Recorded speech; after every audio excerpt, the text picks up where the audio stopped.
you want to present yourself to the world in a manner that doesn't disgrace you in some sense. That might be a good way to think about it. And you don't want to disgrace yourself, because the consequence of disgrace is emotional dysregulation. More pain, less positive emotion.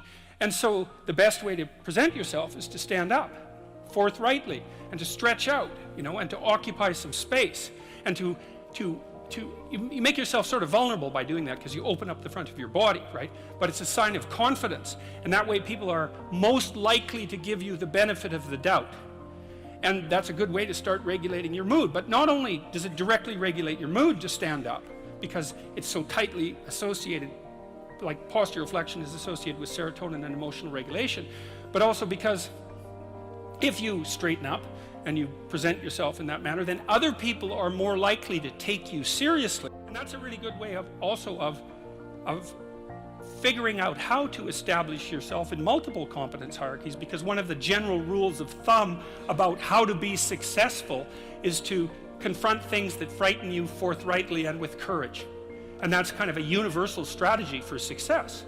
Stand up straight with your shoulders back, and it's really a description of the ancient nature of hierarchies, their almost universal existence among living creatures, and the fact that you have extraordinarily ancient and profound neurological systems that really govern your psyche, that process hierarchical information. It's such an important psychological fact to know. I don't know if there's another psychological, biological fact that's more crucial than that. It's the serotonin system is the system that tracks hierarchical information, and it's so crucial that it actually sets up your brain in utero. So it's the master control system of the brain. If you thought about the brain as a symphony, which is actually a pretty good way of thinking about it from a metaphorical perspective, the serotonin system would definitely be the conductor.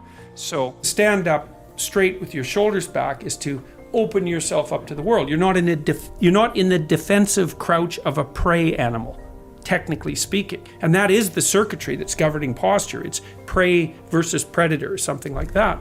And to stand up like that is to expose yourself to the world, but in a bring it on sort of manner. Not precisely combative, but let's say courageous. And your posture announces that. And it doesn't just announce that to other people. It announces that to yourself, and it can be one of those things that can start a virtuous cycle occurring, which is partly why it's taught in the military. You get these guys that come in, they're all slumped over, they don't know how to stand up, they're looking at their feet, their necks are bent. Like, even if they're good-looking men, they don't look good because they're all crunched over. You see people like this on the street all the time. They could be perfectly attractive, except they're completely huddled in. They need to stand up and stretch themselves out, and then they can breathe too. And that's a competent stance. I think it's something our culture doesn't attend to. Like, you kind of have to remind your kids to stand up. It takes a certain amount of conscious effort.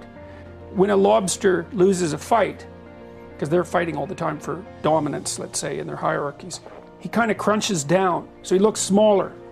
When he wins a fight, he stretches out, looks bigger. And so he's signaling to other lobsters the tally of his victories. It's absolutely unbelievable, and that shows you how deep inside you, how basic, how primordial that circuit is in you that's sizing other people up and looking at where they fit in the hierarchy. Well, with human society, it's more like hierarchies of competence than dominance per se. And like, if your serotonin levels fall, you get depressed, you crunch forward, and everything around you turns cloudy and black, and then you're inviting more oppression, right?